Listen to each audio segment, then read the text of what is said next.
Japanese yokai legends have always been fascinating, with many famous female yokai leaving a deep impression on people. But beyond these female yokai, Japan also has many equally captivating male yokai. In today's video, let's explore the legendary stories of 10 famous Japanese male yokai together. I'm Mr. Yao, and welcome to the Legend Yokai channel. Here, I explore famous yokai and urban legends. If you're into these topics, be sure to subscribe so you won't miss out on future videos.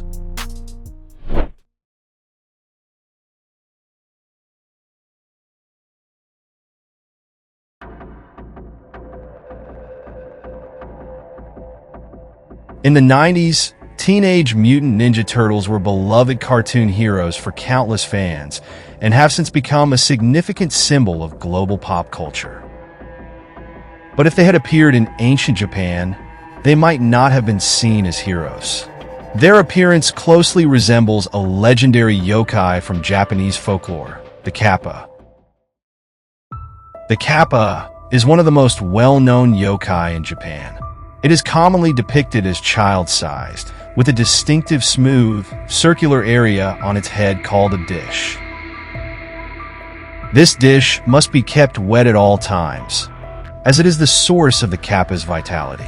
When it is filled with water, the KAPPA is energetic, but if it dries out, the creature becomes weak and can even die. KAPPA have hairless, green bodies, a sharp, beak-like mouth, and a turtle-like shell on their backs. They also have webbed fingers and toes, making them well-suited for life in the water. Because of these features, they share a surprising number of similarities with modern depictions of the Ninja Turtles. Additionally, KAPPA are known for having a fishy smell, and their appearance is sometimes described as resembling a monkey or an otter. The origin of the KAPPA can generally be divided into two regional theories: Western Japan and Eastern Japan. In Western Japan, KAPPA are believed to have evolved from the Chinese river deity belief known as Herpo. In Eastern Japan, various legends explain their origin differently. Some say KAPPA were shikigami of Abe no Seimei, protective child deities of En no Ozuno, or dolls created by Hidari Jingoro to assist in his work that later transformed into living beings. An interesting feature often attributed to KAPPA is that their arms are connected inside their bodies. It is said that if one arm is pulled off, the other will be removed as well, a characteristic thought to be linked to their possible origin as dolls. Abe no Seimei, En no Ozuno, and Hidari Jingoro are all renowned figures in Japanese history, and their association with the KAPPA has helped these legends endure over time. Since the Edo period, the KAPPA's image has evolved through popular media, solidifying the modern portrayal we know today, which differs significantly from the KAPPA of traditional oral folklore. In its earliest depictions, the KAPPA was a terrifying yokai that lived in rivers and ponds, known for dragging swimmers or lone passers-by into the water to drown them. It would then devour their internal organs and the Kodama, a mythical organ said to be located inside the anus in Japanese folklore. The KAPPA's danger wasn't limited to drowning. It was also said to assault women bathing alone by the river, impregnating them with its offspring. Furthermore, it could drive people mad or make them ill, causing great harm to humans. According to legend, KAPPA have two notable preferences: sumo wrestling and cucumbers. If you encounter a KAPPA and it tries to pull you into the water, offering it a cucumber might save you. If you don't have one, you can challenge it to a sumo match. However, KAPPA are formidable wrestlers, and losing means you'll likely still be dragged into the water or suffer madness or illness. Therefore, the best strategy is to avoid swimming alone in rivers altogether. There are countless legends about KAPPA, so many that it's hard to distinguish fact from fiction. However, a few stories stand out, one of which is the tale of the Kappa's written oath. It is said that in Hararabun village, near the Onogarwa River, there lived a highly skilled swordsman named Yoshida Bunzamer. One evening, while returning from a hunting trip, Bunzamer hurried across the river on stepping stones as dusk fell. As he reached the middle of the river, something glittering caught his eye at the riverbed, a golden cup. Delighted by his apparent good fortune, he bent down to pick it up, but something fell off. A golden cup lying here is too strange. This must be a trick by a Kappa, he thought. Without hesitation, Bunzamer drew his sword and slashed at the cup. A sharp cry echoed through the air as the cup transformed into a towering Kappa, which fled into the river, bleeding, with one arm severed. Bunzamer took the Kappa's severed arm home. That night, a fierce wind howled, carrying with it a mournful voice crying, "Return my arm! Return my arm!" Every night, the haunting cries continued. Moved by pity, Bunzamer eventually summoned the Kappa to his home. He made the Kappa swear never to harm anyone again and to put the promise in writing. Only then did he return its arm. The Kappa's written oath was engraved on a rock by the river, where it remained as a lasting testament. From that day on, no child drowned in the Onogarwa River, and the Kappa never again troubled the villagers. The people attributed this peace to Bunzamer's courage and wisdom. Though many people have searched for traces of the Kappa, with some even offering rewards for authentic footage, what can be found online today is mostly fabricated. It is said that 2 Kappa mummies are currently preserved in Japan. Most discoveries of Kappa mummies are concentrated in Kyushu, with the most famous being the one held by the Matsuura Brewery in Imari, Saga Prefecture. Measuring about 40 centimeters in length, it matches the description of Kappa given by Yanagita Kunio, resembling a monkey with a dish-like indentation on its head and a monstrous appearance. However, TV investigation suggests that this specimen is likely a fabrication. Another Kappa mummy is reportedly kept at Zuryuji Temple in Osaka, but the temple has refused all outside interviews regarding the specimen. Whether the legends of the Kappa are true or not, in ancient times, families living near rivers often attributed drowning incidents to the Kappa. However, the real lesson lies in paying closer attention to loved ones. By being more vigilant, children are less likely to slip away unnoticed to play by the river, preventing such tragedies from occurring.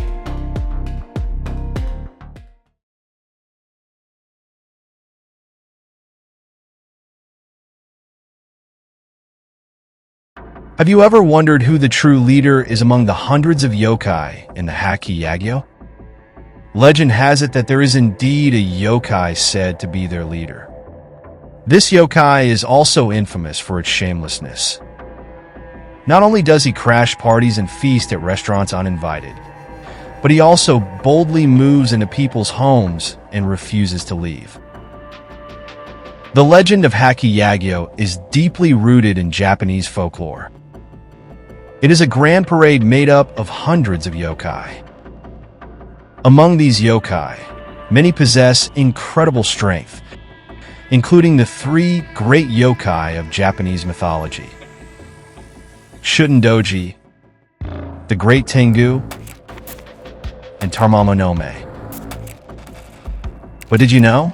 According to legend, the one who leads this massive horde of yokai is not any of the 3 great yokai. Instead, it is a yokai known as Nurarihyon, who serves as the leader of the Haki Yagyo. If Nurarihyon is the leader of the Haki Yagyo, does that mean he is immensely powerful? Nurarihyon is indeed strong, but not in the way Shutendoji is, with overwhelming physical strength. Instead, his power lies in his ability to make yokai unconsciously obey his commands. Nurarihyon is a mysterious and powerful yokai commonly found in legends across Japan. As the saying goes, appearances can be deceiving, and Nurarihyon is the perfect example of this. At first glance, he appears to be kind and approachable. He has an elongated, gourd-shaped head, a shriveled and wrinkled face that resembles that of an elderly man, and he dresses in elegant, noble attire, typically a luxurious silk kimono. His demeanor is calm and refined, much like that of a seasoned gentleman. However, his hobbies are completely at odds with his status as the leader of the Haki Yagyo. Nurarihyon's favorite pastime is sneaking into restaurants or people's homes to feast for free. After enjoying his meal, he takes a leisurely puff from his pipe and vanishes without a trace, without ever paying the bill. The earliest records of Nurarihyon date back to Edo period yokai, picture scrolls, and Haki Yagyo Emaki. He is not a traditional evil spirit, but rather an enigmatic and unpredictable uninvited guest. According to legend, at dusk, Nurarihyon silently slips into the mansions of the wealthy. Without hesitation, he sits in the place of honor, drinking tea and smoking as if he were the master of the house. When the real homeowner discovers him, Nurarihyon does not flee. Instead, he responds with an air of authority, questioning, "Why are you disturbing me?" This absurd behavior has made him the ultimate symbol of shamelessness. Some stories even claim that certain homeowners, upon seeing him, do not attempt to drive him away. Instead, they offer him food. And once Nurarihyon leaves, they mysteriously have no memory of his visit. This has led to speculation that Nurarihyon possesses a mind-controlling ability, allowing him to erase people's recollections of his presence. Nurarihyon's name itself is quite intriguing. In Japanese, Nurari means slippery or elusive, while Hyon conveys a sense of mystery or unpredictability. Together, the name describes an entity that is elusive, unbound by rules, and impossible to capture, perfectly matching Nurarihyon's nature. In Okayama Prefecture, some legends associate Nurarihyon with the Umibozu, another well-known yokai. In these local tales, Nurarihyon is depicted as a spherical marine creature, about the size of a human head, floating in the Seto Inland Sea. When fishermen try to catch it, the sphere sinks just out of reach, only to resurface moments later as if mocking them. Umibozu itself is a famous yokai with its own eerie legends. If you're interested in learning more, let me know in the comments.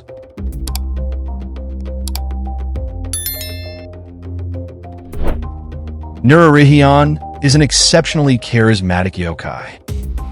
Unlike others that rely on brute force to attack humans, he instead commands with intelligence, influence, and an air of mystery. In some Edo period accounts, Nurarihyon was even used as a metaphor for powerful figures who manipulate politics from behind the scenes. Because of his ability to make others obey him without question, people likened him to politicians or merchants who skillfully manipulate public perception and control others through persuasion.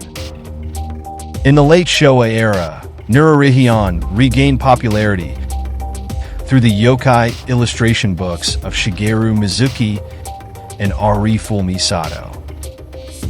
In the third season of the anime Gegege no Kitaro, he appears as a villain, considering Kitaro his archenemy, and even proclaiming himself as the boss.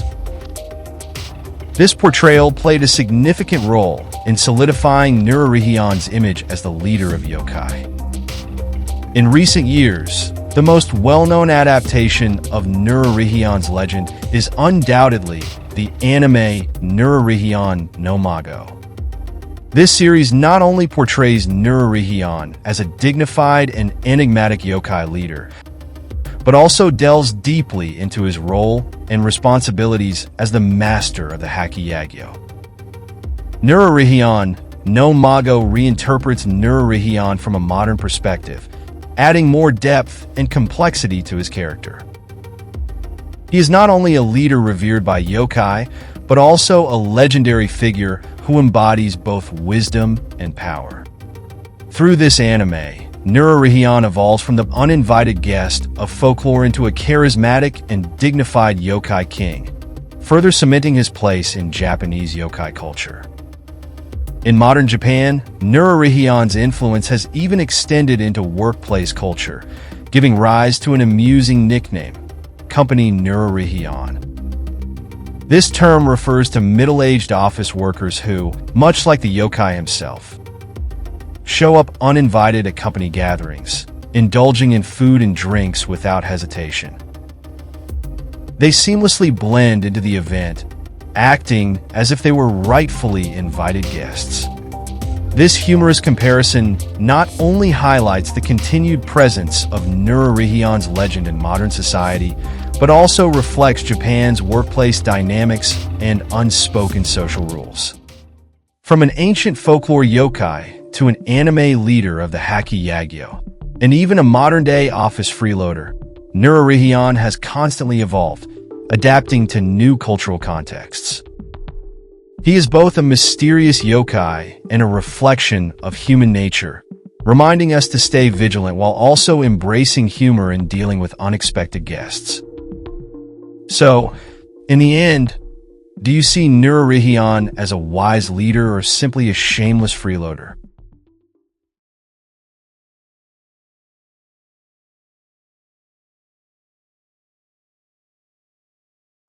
Oni are among the most iconic figures in Japanese folklore.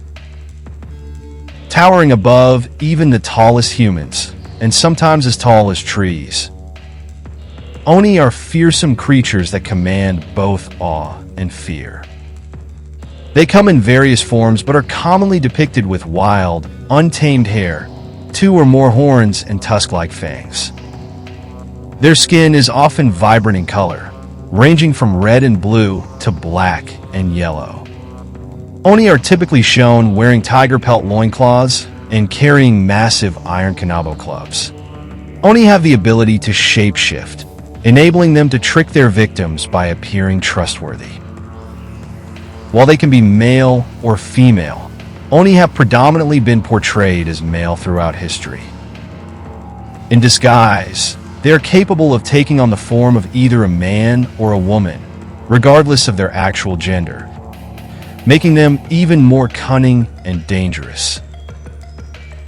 During the Heian period, Oni were often depicted as terrifying monsters that devoured humans. A prominent portrayal of Oni is their ability to consume people in a single bite, a concept known as Oni HITOKUCHI.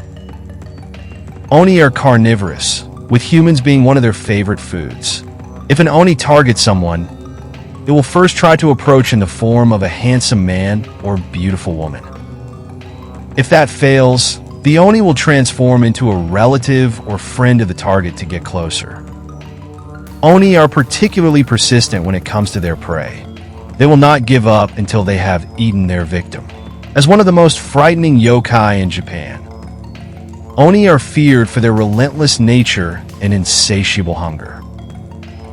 The Izumo no Kuni Fudoki and Nihon Shoki are the earliest written records that describe Oni as entities, rather than as spirits of the dead.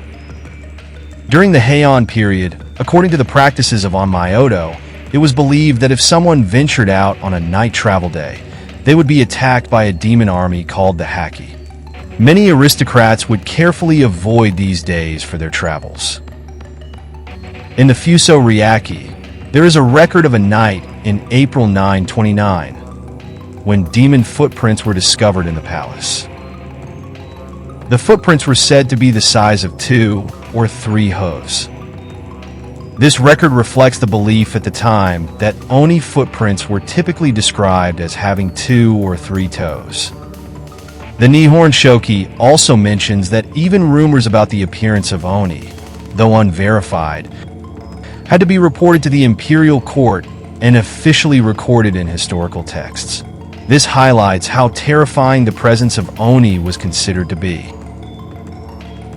One of the most famous legends involving Oni is the tale of Shutendoji, who is regarded as one of Japan's 3 greatest yokai. Shutendoji is the most renowned Oni, and another well-known story featuring Oni is the beloved Japanese folktale, the Momotaro legend. The Momotaro legend is about an elderly couple who find a giant peach, and inside, they discover a baby boy, whom they name Momotaro.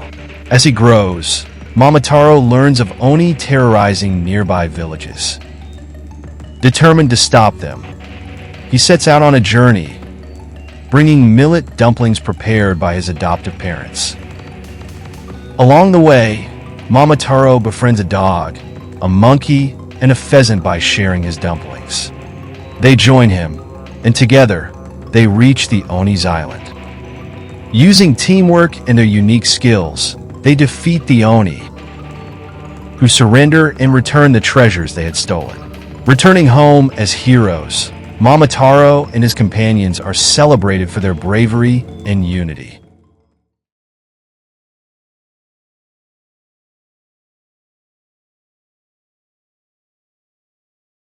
There's a type of fish called the anglerfish, which uses the glowing lantern on its head to lure other fish close before swallowing them whole. Similarly, when it comes to the Oni's Oni HITOKUCHI, the ability to consume people in a single bite, as I mentioned earlier, there's another chilling legend about how they hunt. It is said that Oni often lie silently in wait at night, hunting their prey in secluded places, typically on desolate bridges. To attract victims, an Oni creates the illusion of a beautiful woman's or a handsome man's head near its mouth. As unsuspecting passersby hear the head crying for help, they are drawn in by its beauty or charm. But as they approach, the Oni strikes, devouring them in one bite. February 3rd is a Japanese festival called Setsubun. During Setsubun, people not only eat ihomaki, a type of sushi roll to wish for good fortune, but also perform an exorcism ritual to drive away the misfortunes of the past year and pray for a prosperous year ahead. In this exorcism ritual, the Oni are the ones being driven out. Whether in temples or homes, people will dress up as Oni, and then temple staff or children will throw beans at the Oni. This is the famous exorcism ritual of Setsubun, Oni wa Soto, Fuku wa Uchi, meaning out with the Oni and with the good fortune.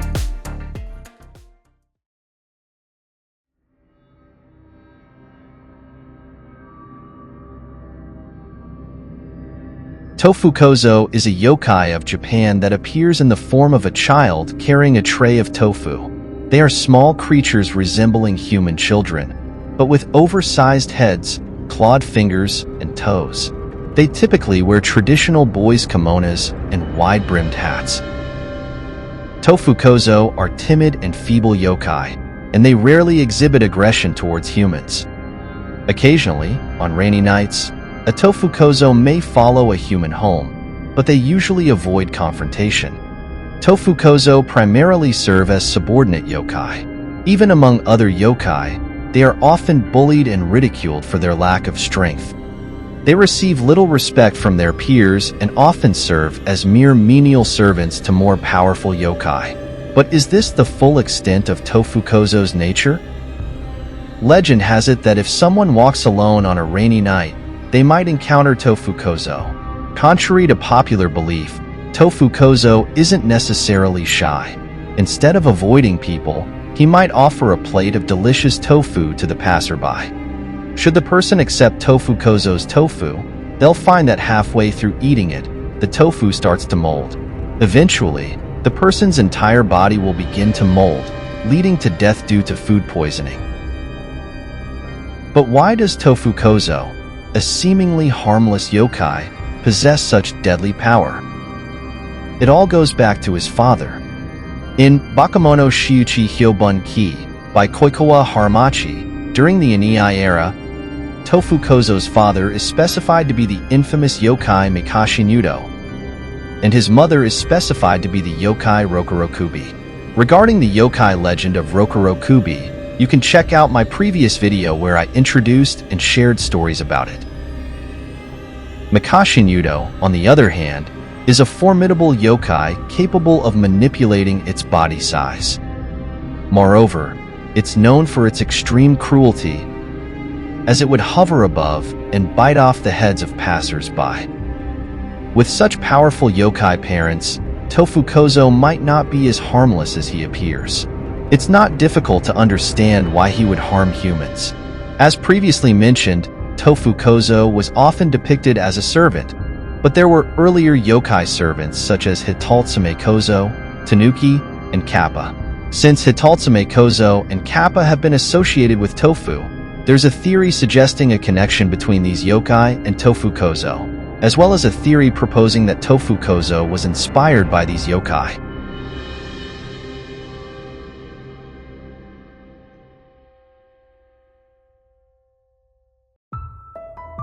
HITOTSUME-KOZO is a well-known yokai across Japan, characterized by its childlike appearance and mischievous nature. These beings resemble tiny Buddhist monks, sporting shaved heads and robes, with a distinctive feature being their single, enormous eye and long red tongues.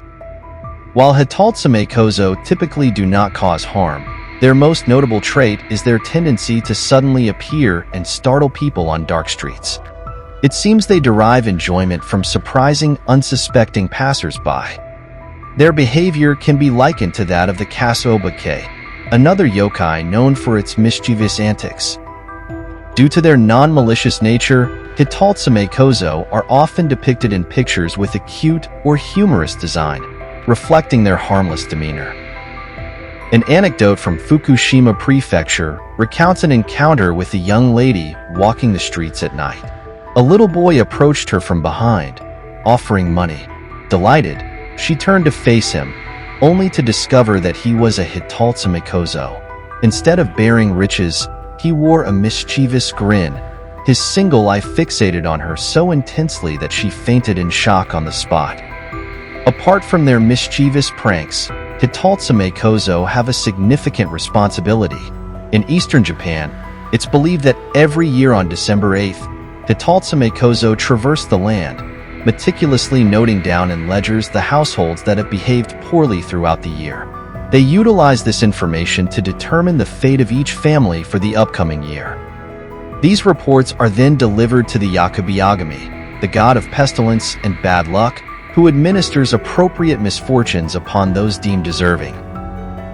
However, HITOTSUME-KOZO entrusts their ledgers to the guardian deity of travel for safekeeping until February 8th. In a ceremony held in mid-January, local villagers traditionally burn down and reconstruct the roadside shrines of this deity, hoping that the flames will also incinerate the HITOTSUME-KOZO ledgers before they are retrieved, thus averting disaster for the year.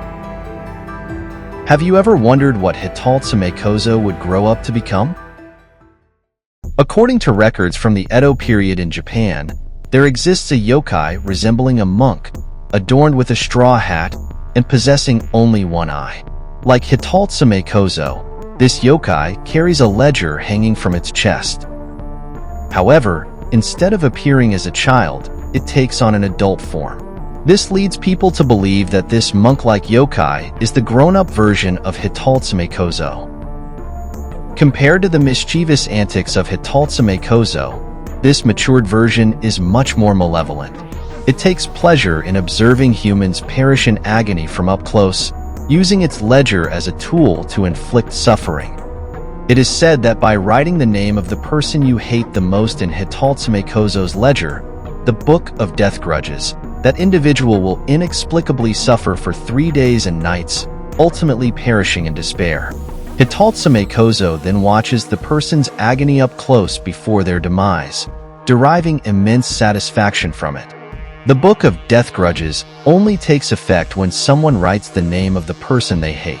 If HITOTSUME-KOZO were to write a name in the ledger, it would have no effect. However, since people typically don't harbor so much hatred towards each other, HITOTSUME-KOZO resorts to manipulation and deceit to incite animosity in individuals towards others. The ultimate goal is to induce unwarranted hatred towards someone, prompting them to write that person's name in the Book of Death Grudges. This serves HITOTSUME-KOZO's purpose of observing others' suffering, making it a scammer of the yokai realms. If someone's name is unfortunately written in the Book of Death Grudges, the only way to break the curse is for the person who wrote the name to personally tear it out within 3 days. However, the person who wrote the name will then suffer in the victim's place. For HITOTSUME-KOZO, it doesn't matter who dies, as long as they derive pleasure from it. Thus, the moment HITOTSUME-KOZO persuades someone to write a name, its objective is achieved. Whether it's TOFU-KOZO or HITOTSUME-KOZO, these seemingly weak yokai should not be underestimated, as we often don't know how powerful they can become as they grow older.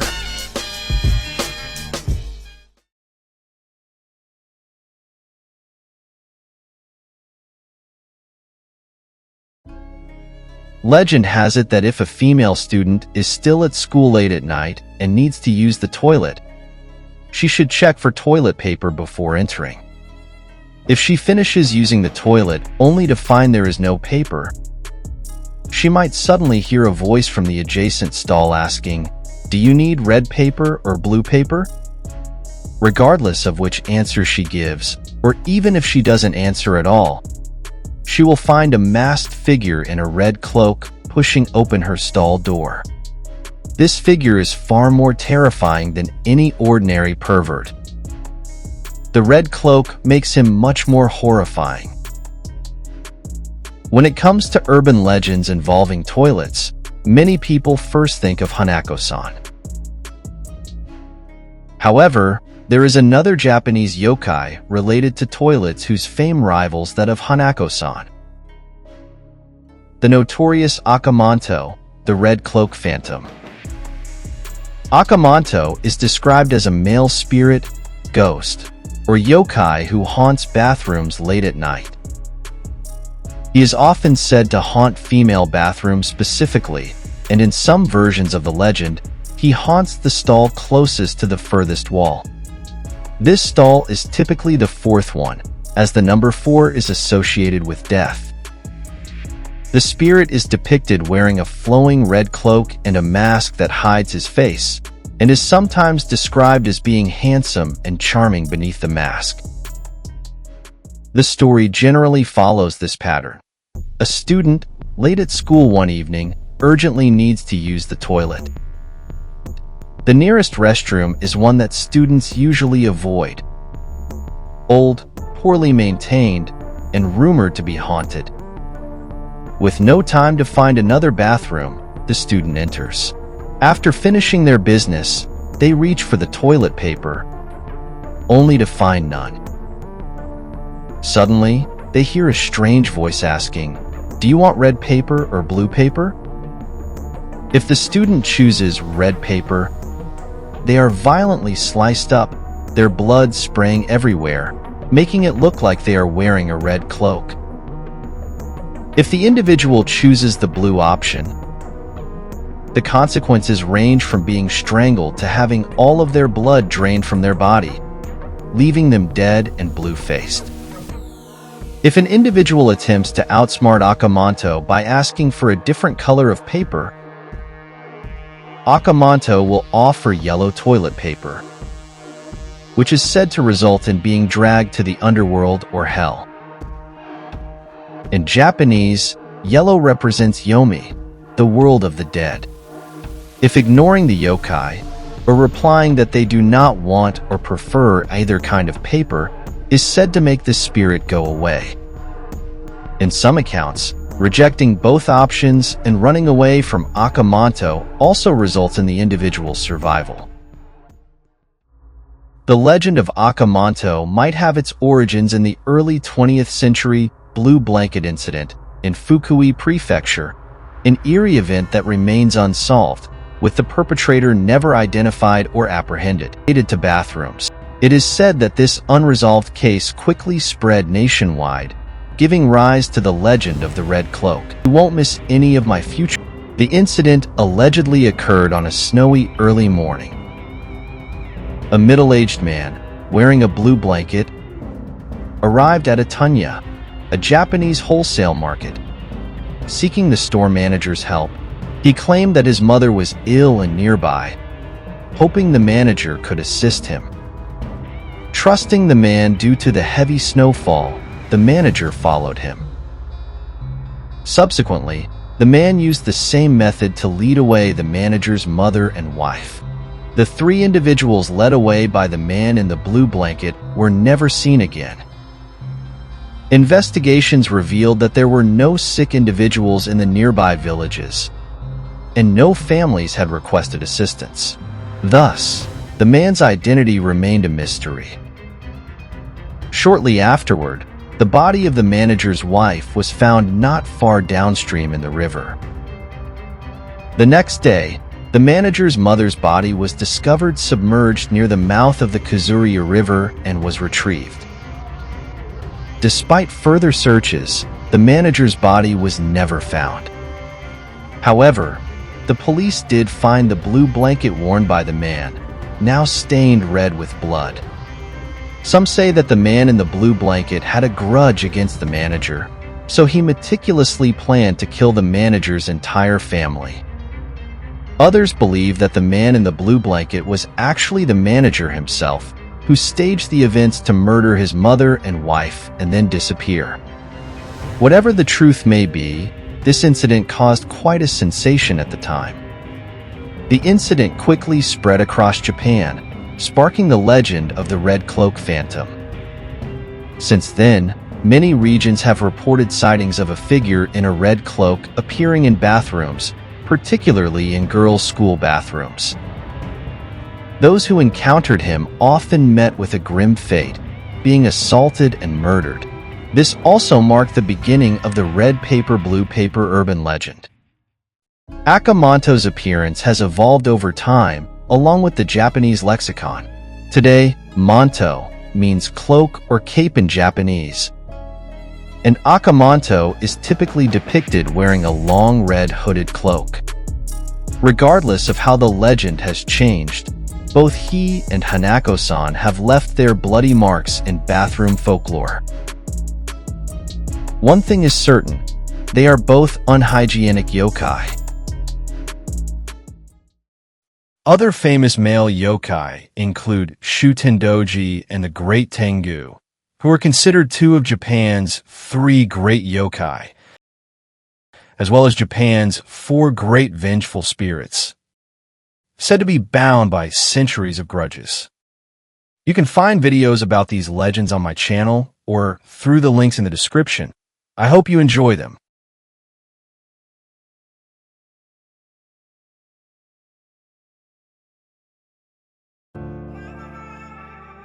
Deep in the ancient forests, yokai reside within the oldest trees, their lives intertwined with their host trees.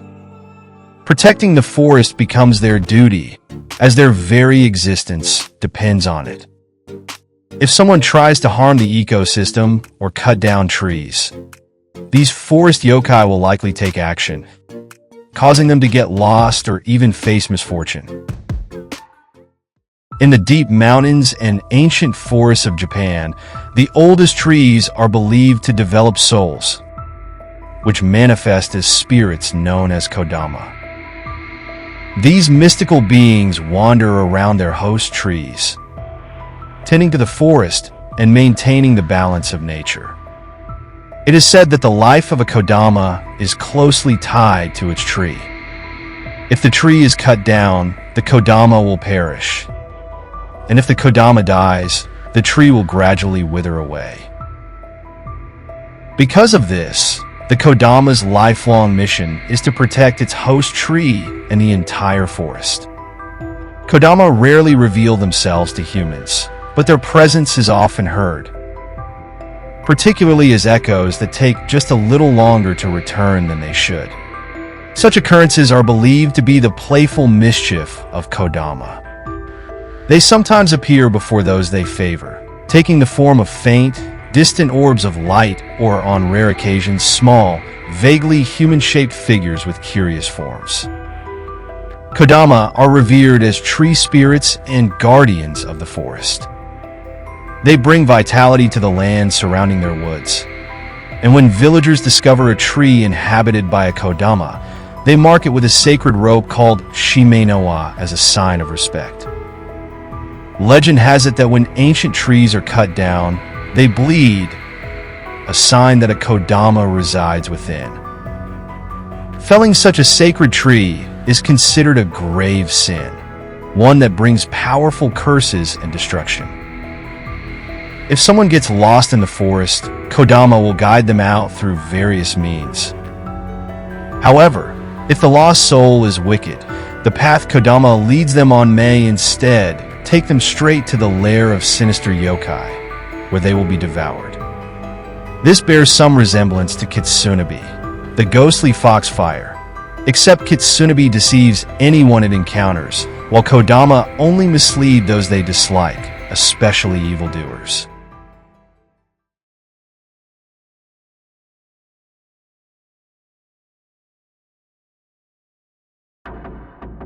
In the southern islands of Okinawa, many unique yokai are said to reside. Among them, a mysterious creature inhabits the forests, a yokai that resembles a child. They are about the same height as human children, with wild, thick, bright red hair and red skin. Wearing skirts woven from grass, they move by hopping rather than walking. This yokai is none other than Okinawa's famous Kijimuna. Kijimuna exist in both male and female forms. Although they grow older, their bodies remain child-sized forever. However, their gender characteristics develop exceptionally well, with male Kijimuna being particularly known for their prominent physical features. Typically, Kijimuna make their homes in the banyan trees of the forest. But more often than not, they prefer gathering near the sea. The lifestyle of the Kijimuna closely mimics that of humans in many ways. They fish along the coast, live in family units, marry, and raise children much like the local islanders. In rare cases, they're even said to marry into human families. Kijimuna's diet consists entirely of seafood. They are excellent fishermen, especially skilled at diving. They use these abilities to catch their favorite dish, fish heads, particularly those of the double-line barracuda. They have a special fondness for fish eyes, favoring the left eye over the right. Okinawans often blame eyeless fish carcasses found on the beach on the picky eating habits of the Kijimuna. Kijimuna have many unusual fears and dislikes. They despise chickens and cooking pots. They have an extreme aversion to people who pass gas. However, the thing they hate the most is octopuses. They go to great lengths to avoid them. If someone plays a prank on a Kijimuna using an octopus, they will face consequences. The Kijimuna will attempt to overwhelm the prankster using their distinguished feature, though they won't take their life. Still, pranking a Kijimuna is something one should never do. Kijimuna are not only childlike in appearance, but also in temperament. They are yokai with strong emotions, clearly distinguishing between those they like and those they dislike. If a Kijimuna takes a liking to someone, they will go out of their way to offer help. They might assist in picking hard-to-reach fruits from trees, or help fishermen predict the weather before heading out to sea, reducing the risk of maritime disasters. However, if someone tries to cut down the banyan tree where a Kijimuna resides or disrupts the balance of the forest, they will hold a deep grudge. In milder cases, they might cause all of that person's livestock to perish. In more severe cases, they may carve small holes in fishing boats, leading to dangerous accidents at sea.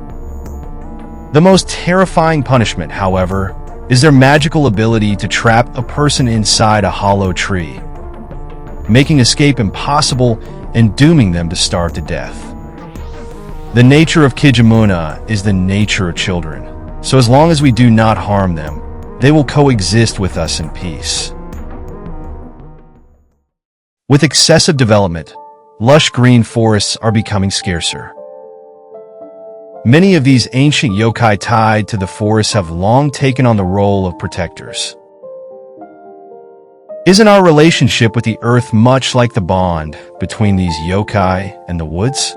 If the earth perishes, can we still survive?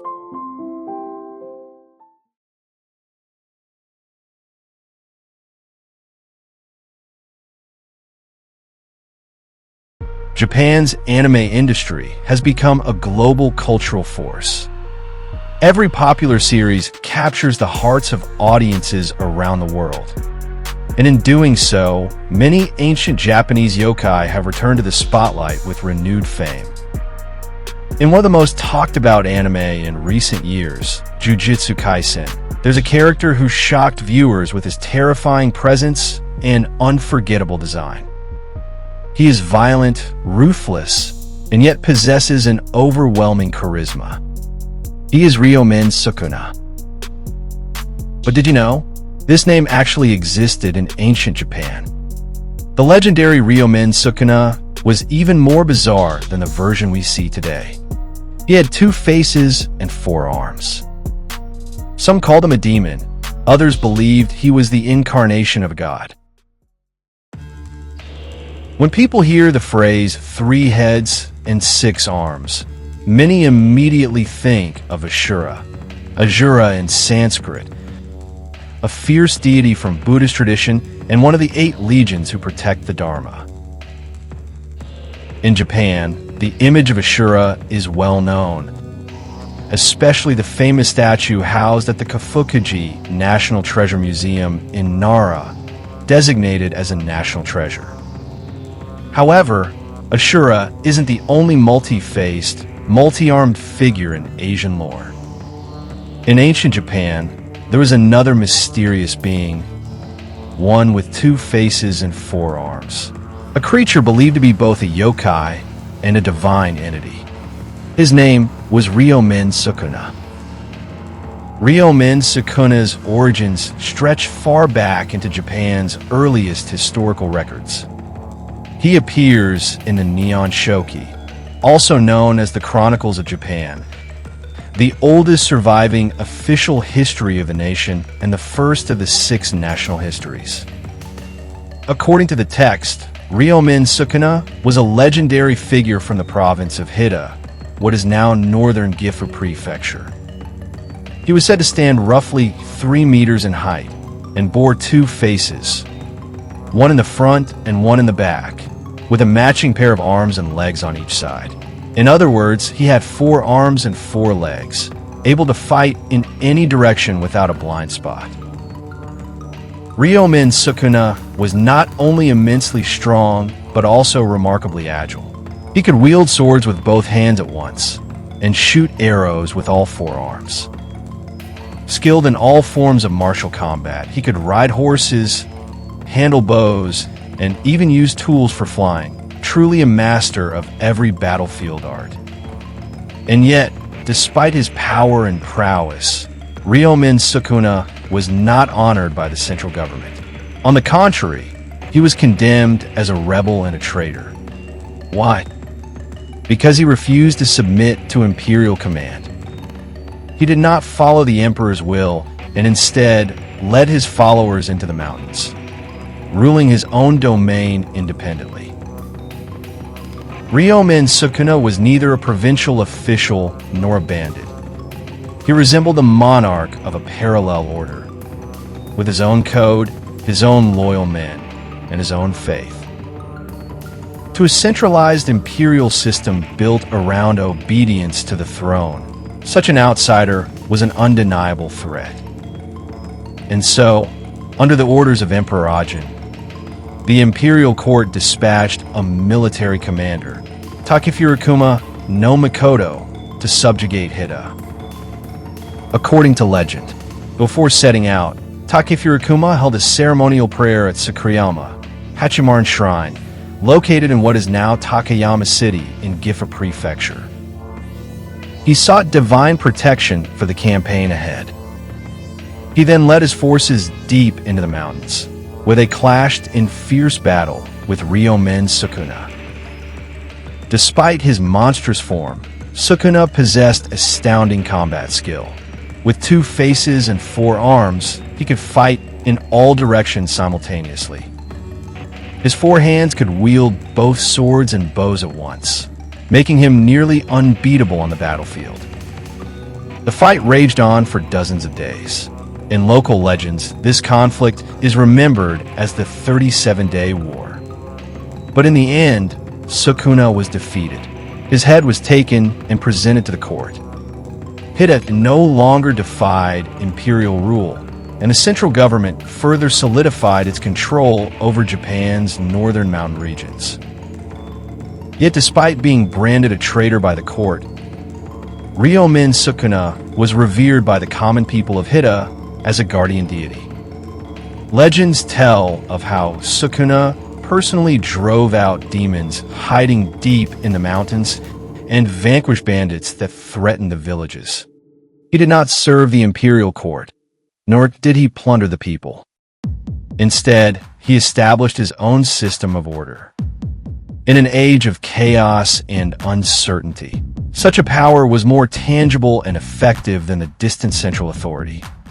To the frontier communities of Hida, Sukuna became something far greater than a rebel. He was their savior.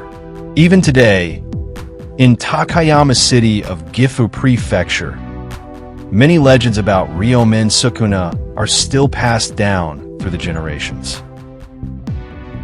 One of the most important centers of worship is Senkoji Temple, nestled deep in the mountains of the Hida region. Within this temple stands a statue of RYOMEN Sukuna, not as a demonic figure, but in the solemn form of a guardian deity. These sacred sites have become important symbols of regional faith and memory, honoring a figure who once protected their land.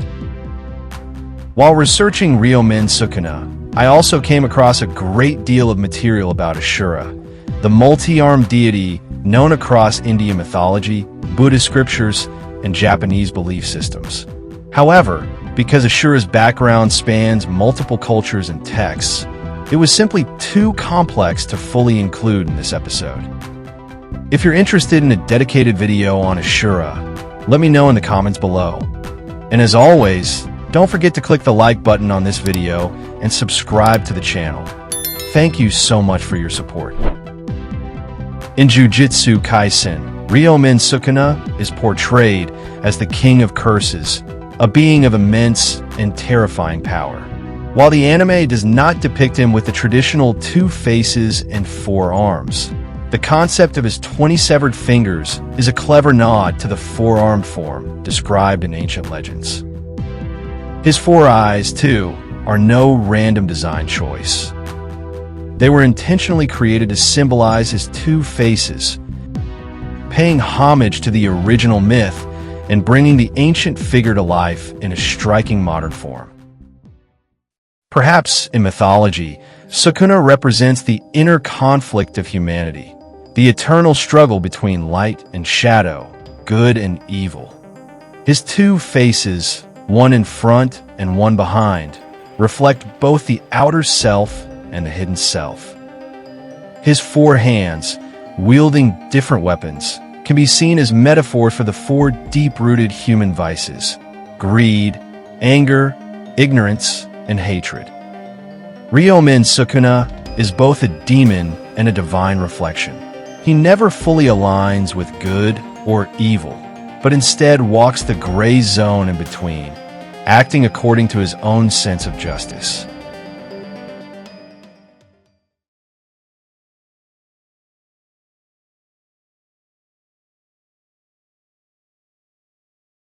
Did you know that in ancient Japan, whenever a fishing boat encountered a disaster at sea, people often believed it was the work of a yokai? Among them, the one that fishermen fear the most was a yokai known as the monk of the sea, the Umibozu. But this so-called monk of the sea wasn't just one creature. There was another terrifying yokai, said to be a relative of the Umibozu, known as Zato. He too was feared by those who made their living from the sea. Before heading out to sea, fishermen would carefully observe the shape of the clouds, the direction of the wind, the humidity in the air, and any changes in the atmosphere. On one hand, they relied on experience to judge sea conditions and ensure their safety. On the other hand, it was also closely tied to belief and superstition. If the skies suddenly turned dark with thick clouds, the air pressure dropped, and the wind shifted strangely, they believed it was a sign that the sea gods were angry. When that happened, many would choose to stay ashore, fearing they might invite disaster. To them, without the protection of the sea gods, terrifying yokai might emerge from the ocean and bring disaster. And the one they feared the most was the yokai known as the monk of the sea, Umibozu. Umibozu often appears on calm and quiet nights, when everything seems perfectly normal and there are no signs of danger. Then suddenly, the waves begin to churn, the weather shifts, and a violent storm strikes without warning. In the chaos, a massive creature emerges from the sea. It tries to destroy the ship, sometimes crushing it in a single blow, other times tearing it apart bit by bit. The way it attacks depends on the size of the ship and the size of the creature itself. Perhaps no other sea yokai is as mysterious as Umibozu. Its true form remains unknown to this day. Most people only catch a glimpse of what lies above its shoulders. It looks somewhat human in shape, with jet black skin and large, round eyes. Witnesses say its size can vary dramatically, sometimes just slightly larger than a ship, and sometimes so massive that only its bloated face breaks the surface. Its head is smooth and round, like that of a monk, and its body is naked and dark as a shadow. According to legend, Umibozu doesn't have a single fixed appearance. In some stories, its body resembles a giant sea serpent. In others, it's described more like a massive ghost, a black shadow drifting across the surface of the ocean. No matter what form it takes, its arrival always signals disaster. It is said that Umibozu will demand a wooden bucket from the crew. It then uses the bucket to pour seawater onto the deck again and again, quickly sinking the ship and drowning everyone on board. But there is one way to trick it. If you give it a wooden bucket with the bottom hollowed out, Umibozu will keep scooping water endlessly, but never manage to fill the ship. In that moment, the crew may have a chance to escape. Though this story is often associated with the Funai Yurei, some regional legends have blurred the lines between the two, attributing this deadly habit to Umibozu instead. Because of this, many experienced fishermen in the past would carry a bottomless bucket on board, just in case. One theory about why Umibozu is called the monk of the sea is that he was once a monk who drowned at sea. Others believe the name comes from his smooth, bald head, which closely resembles that of a monk. There's a well-known legend that explains why Umibozu causes chaos at sea. It is said that he was originally a monk who fell in love with a village girl and had a secret affair with her. When their relationship was discovered, the angry villagers captured him, tied him up, and threw him into the ocean. Filled with hatred, he died and turned into a yokai, haunting the sea and taking revenge on fishermen.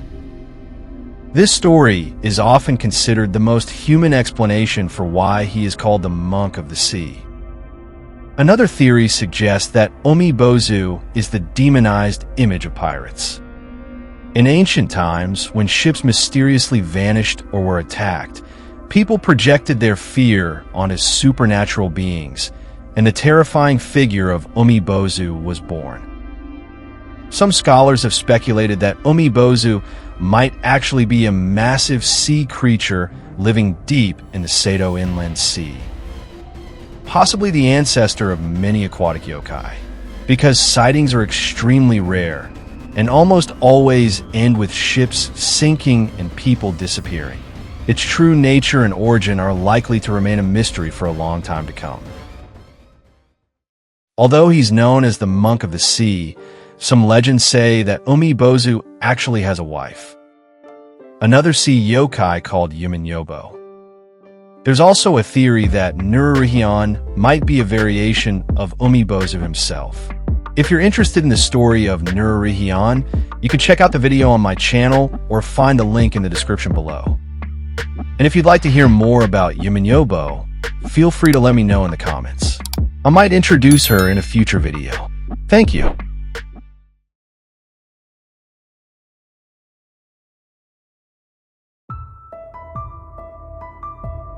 Zato is a yokai from Japanese folklore, usually appearing at sea in the form of a blind monk carrying a biwa on his back. He is said to be enormous in size and can walk directly on the surface of the ocean. In some legends, Zato is considered part of the Umibozu family of sea yokai, and sightings are especially common in the coastal areas of Sanraku. Very little is known about this mysterious creature. It is generally seen as harmless and does not actively disturb humans. Zato first appeared in the Haki Yagyo Amaki, and post-war writings classified him as a common type of sea yokai. His typical appearance shows him standing calmly on the ocean, holding a staff in his right hand, with a biwa slung over his shoulder, like a silent musician drifting among the waves. However, some legends describe him as a dangerous presence. It is said that he plays beautiful music to lure ships closer, and when fishermen approach, he suddenly capsizes their boats, sometimes even swallowing entire vessels. This version of Zato is often compared to the sirens from Western mythology. But there are also gentler versions of the legend.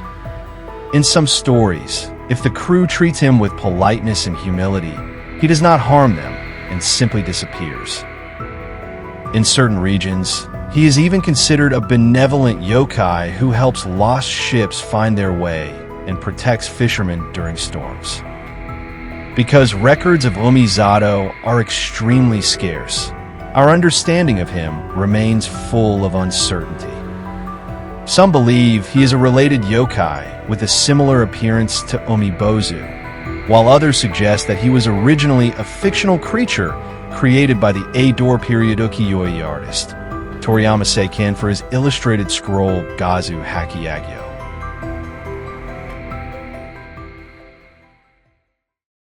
Although some believe that Umibozu is simply the demonized image of pirates from ancient times, I think if we focus on its most terrifying trait, being large enough to swallow entire ships, the most reasonable explanation from a modern perspective might actually be a tsunami.